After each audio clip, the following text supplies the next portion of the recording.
Hi everyone, welcome to my channel. This is chapter 22 western disturbance. हम पढ़ रहे हैं इंडियन क्लाइमेट के बारे में और हमने पिछले चैप्टर में थोड़ा सा ओवरव्यू लिया कि हम आगे क्या पढ़ेंगे। अब हम शुरू करने वाले वेस्टर्न डिस्टरबेंस। हम पढ़ रहे हैं इंडियन ज्योग्राफी। ये पूरी प्लेलिस्ट है जिसमें कि मैंने पूरी इंडियन ज्योग्राफी को बहुत ही सीक्वेंशियल, बहुत ही ल्यूसिड तरीके से एक्सप्लेन किया है। आप चाहे तो चैप्टर 1 या लेक्चर 1 से शुरू कर सकते हैं और ये पूरी सीरीज आप कवर कर सकते हैं। इसमें ऑलमोस्ट हर वो चीज़ है जो किसी भी कॉम्पिटिटिव एग्जाम में पूछी जाती है। बहुत ज़्यादा कोई पीएचडी नहीं की गई, सिर्फ वो रखा गया है जो कि आपको एग्जाम क्वालिफाई करने में हेल्प करेगा। ओके, तो हम शुरू करते हैं वेस्टर्न डिस्टर्बेंस से। Western disturbance basically jet streams है। अब जेट स्ट्रीम क्या होती है? तो जेट स्ट्रीम वो स्ट्रीम्स है जो कि साल भर अर्थ के अगल बगल बहती हैं। अगल बगल का मतलब अर्थ तो से राउंड है शेप में, ठीक। तो यहाँ पे ये इसके अगल बगल बहती रहती है। अब mid Asia, Tibet and China, तो ये जो जेट वेव्स है ये जाती है हमारी मिड एशिया, तिब्बत और चाइना के ऊपर से, ठीक। At the height of 6 to 12 kilometres के ऊपर से जाती है, ठीक है, नियर ट्रोपोपॉज। अब ये tropopause, troposphere, stratosphere, mesosphere, thermosphere, ये सब आप लोग को पता होगा। और नहीं पता तो आगे जब हम एटमोस्फियर पढ़ेंगे तो वहां पे मैं इसको आपको और अच्छे से बताऊंगा, ठीक। और ये चलती है फ्रॉम वेस्ट टू ईस्ट, ठीक है। ये वेस्ट है, ये ईस्ट है, तो वेस्ट से ईस्ट की तरफ आती हैं। ये सब मैं क्यों बता रहा हूँ? क्योंकि अभी हम आगे देखेंगे तो हमको समझ में आ जाएगा। तो during winters when sun moves towards southern hemisphere or tropic of capricorn, the jet stream also shift south and meet himalayas। देखिए, अभी जब समर्स होती हैं तो हमारा सन यहाँ ट्रॉपिक ऑफ कैंसर तक आ जाता है, ठीक। जब विंटर्स होती हैं तो ट्रॉपिक ऑफ कैप्रिकॉर्न तक जाता है। तो जो हमारे जब ये सन ऊपर आता है तो इक्वेटर हल्का सा शिफ्ट हो जाता है। अब इक्वेटर एज अ 0 डिग्री की बात नहीं कर रहा हूँ, equator as in the perspective of heat की बात कर रहा हूँ कि इसको हम ITCZ कहते हैं। वो भी जब हम आगे चल के पढ़ेंगे, बस अभी आप जान लीजिए कि ये थोड़ा सा सारी चीजें ऊपर शिफ्ट हो जाती हैं, ठीक। तो अब जब विंटर्स हमारे यहाँ आती है तो सन नीचे आ जाता है, तो ये जो ट्रेड विंड बह रही होती है ऊपर, ये हल्का सा नीचे की तरफ शिफ्ट हो जाती है सन के मूवमेंट के हिसाब से। तो जब ये नीचे शिफ्ट होती हैं तो ये हमारे हिमालय के ऊपर से क्रॉस होने लगती हैं। और जैसे ही ये हिमालय के ऊपर से क्रॉस होती है, हमने एक डायग्राम देखा था पिछले वाले लेक्चर में कि जब ये ऊपर से शिफ्ट होती है तो हिमालय में पड़ते ही ये बाइफरकेट हो जाती है। एक चला जाता है हमारे नॉर्थ हिमालय में, एक आ जाता है हमारे साउथ हिमालय में। तो जो साउथ हिमालय में आ जाता है उसको हम कहते हैं सदर्न ब्रांच। तो ये जो सदर्न ब्रांच है, it flows over the northern plains of India. हमारे जो नॉर्दर्न प्लेन्स है यानी कि यूपी, बिहार, उत्तराखंड, ये नॉर्दर्न प्लेन्स है, यहाँ पे आ जाता है और यहाँ के वेदर को बहुत ज़्यादा इफेक्ट करता है। तो इसकी वजह से क्या होता है? तो स्नोफॉल होता है हमारा जम्मू कश्मीर, हिमाचल प्रदेश, उत्तराखंड में, जो भी हमारी पहाड़ी वाले इलाके हैं वहाँ पे स्नोफॉल होता है। क्यों? क्योंकि ये जो जेट स्ट्रीम है ये एक साइक्लोन है, ठीक है। अभी मैं बताता हूँ इसको। और रेनफॉल होता है प्लेन्स में, जैसे पंजाब, हरियाणा और दिल्ली में, ठीक। उत्तर प्रदेश में भी होता है और बिहार में भी। बिहार में कम होता है क्योंकि वहां पहुंचते पहुंचते पूरी बारिश हो चुकी होती है। अब देखिए, the cyclone form over the Mediterranean sea. अब मेडिटेरेनियन सी क्या, कहाँ पे?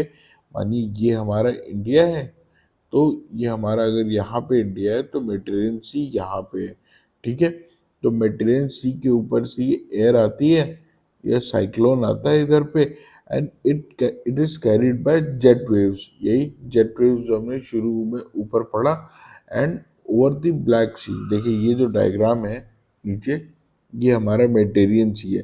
अब यहाँ से ये बन रहे हैं साइक्लोन इसके ऊपर, ठीक। और ये हमारी जेट स्ट्रीम है जो कि ये फ्लो कर रही है। तो अभी जेट स्ट्रीम यहाँ जाती है तो ये साइक्लोन्स को ले लेती है, फिर यहाँ पे ये ब्लैक सी के ऊपर जाती है तो यहाँ से मॉइस्चर लेती है, ये कैस्पियन सी के ऊपर जाती है तो यहाँ से मॉइस्चर ले लेती है, और ये जब इतना मॉइस्चर कलेक्ट हो जाता है तो तब ये इंडिया में एंटर करती है, और जब इंडिया में इतना मॉइस्चर लेके एंटर करेगी तो इंडिया में होती है बारिश, और इस बारिश को हम कहते हैं western disturbance. If moisture content is very high then it reaches up to Bihar. अगर बहुत ज्यादा है तो ही पहुंच पाती है बिहार, नहीं यूपी तक बारिश होके खत्म हो जाता है। अब ये विंटर्स में आती है, तो विंटर्स में जो खेती होती है, जो क्रॉप्स लगते हैं उसको कहते हैं रबी क्रॉप्स, और जो समर्स में क्रॉप्स लगाए जाते हैं उनको कहते हैं हम खारिफ क्रॉप्स। तो at this time rabi crops are planted, so it helps for that. Example wheat, और माउंटेन में एप्पल्स, इसी टाइम पे एप्पल लगे होते हैं, तो इनके लिए ये बहुत ज़्यादा हेल्पफुल है। और इसी वजह से हिमालय में स्नोफॉल हो जाती है। मैंने एक पॉइंट और भी बताया था कि 44 मीटर, 4400 मीटर के ऊपर टेम्परेचर हमारा 0 डिग्री हो जाता है, जिसकी वजह से अगर 44 मीटर्स है तो इसके ऊपर हमेशा बर्फ जमी रहती है माउंटेन्स पे। ठीक है, अब ये कुछ क्वेश्चंस हैं जो कि हम पीछे पढ़ चुके हैं, तो ये हम करेंगे इसमें क्विक रिवीजन की, ये देखने के लिए कि आपको याद है कि नहीं याद है। और ये बहुत इंपॉर्टेंट क्वेश्चन है, अगर आपको नहीं याद तो आप दोबारा जाके पिछले चैप्टर्स देख सकते हैं। ओके, तो हमारा 9 डिग्री चैनल किधर है, तो 9 डिग्री चैनल पड़ता है हमारा लक्षद्वीप और मिनी कॉय के ऊपर के बीच में। मैंने बताया था एक ट्रिक आपको, लक्ष्मी मामी वाली। ऐसी मेरे पास बहुत सारी ट्रिक्स हैं, आपको चाहिए वीडियो तो मेरे को बताइएगा, मैं वीडियोस अपलोड कर दूंगा। सूरत में कौन सी रिवर आके गिरती है, तापी। ठीक है, ताप्ती भी कहते हैं इसको। व्हीलर आइलैंड में कौन सी रिवर है, ब्राह्मणी। देखिए इसमें कुछ नया नहीं है, ये हम सब पढ़ चुके हैं ऑलरेडी। पोर्ट ब्लेयर कहाँ पे पड़ता है, साउथ अंडमान में, और पोर्ट ब्लेयर है क्या, कैपिटल है अंडमान एंड निकोबार का। लार्जेस्ट डिस्ट्रिक्ट कौन सा है हमारा, कच्छ। ठीक है, इंडिया के कोऑर्डिनेट्स क्या हैं, इंडिया के कोऑर्डिनेट्स हैं 8 डिग्री 4 मिनट्स नॉर्थ से लेके 37 डिग्री 6 मिनट नॉर्थ तक। ठीक है, ये बात हो रही हमारी लेंथ में। ठीक है, और विड्थ के क्या कोऑर्डिनेट्स हैं ये आप मेरे को कमेंट सेक्शन में लिख के बताइए। ठीक, अब इंदिरा पॉइंट, इंदिरा पॉइंट कहाँ पड़ता है हमारा, ग्रेट निकोबार में, और ये है 6 डिग्री 4 मिनट्स। तो वो कौन सा पॉइंट है जो इंडियन मेन लैंड में सबसे नीचे पड़ता है, बहुत ही फेमस नेम है, आप मुझे कमेंट सेक्शन में लिख के बताइए। डलहौजी हमारा कहाँ पड़ता है, हिमाचल प्रदेश में। नेशनल हाईवे 1A ये कहाँ पे है, ये है हमारे बनिहाल पास में। वैसे आप इसको छोड़ सकते हैं क्योंकि अभी ये पूछा नहीं जाएगा। ठीक, ले किस रिवर के पास पड़ता है, तो ले पड़ता है हमारा इंडस रिवर, और कौन से बैंक में है, राइट बैंक में। ये सब हम बहुत अच्छे से डायग्राम्स में समझ चुके हैं प्रीवियस लेक्चर्स में, आप ज़रूर जाके देखिएगा, बहुत ज़्यादा हेल्पफुल रहेगा।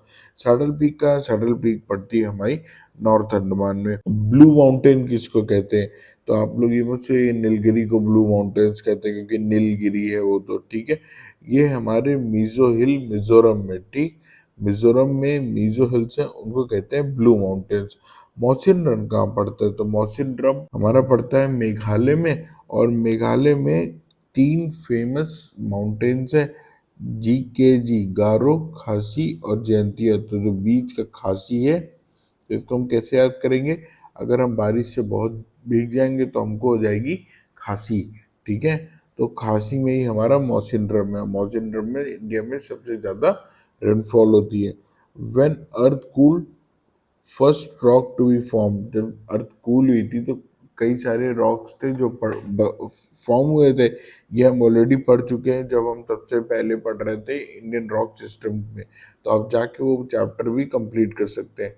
आर्कियन, धारवाड़, कडप्पा, विंध्यन और गोंडवाना। ठीक है, तो इस तरह भी हमने कंप्लीट किया हमारा चैप्टर 22 ऑन वेस्टर्न डिस्टर्बेंस। अब नेक्स्ट हम पढ़ेंगे नॉर्थ ईस्ट मानसून के बारे में। तो अगर ये वीडियो अच्छा लगा हो तो please give me a like, also subscribe to my channel, क्योंकि अभी हम इंडियन ज्योग्राफी पढ़े, फिर हम वर्ल्ड ज्योग्राफी कवर करेंगे, और फिर धीरे धीरे करके मैं और भी सब्जेक्ट्स लेके आऊँगा जैसी आपकी डिमांड रहेगी। Thank you so much.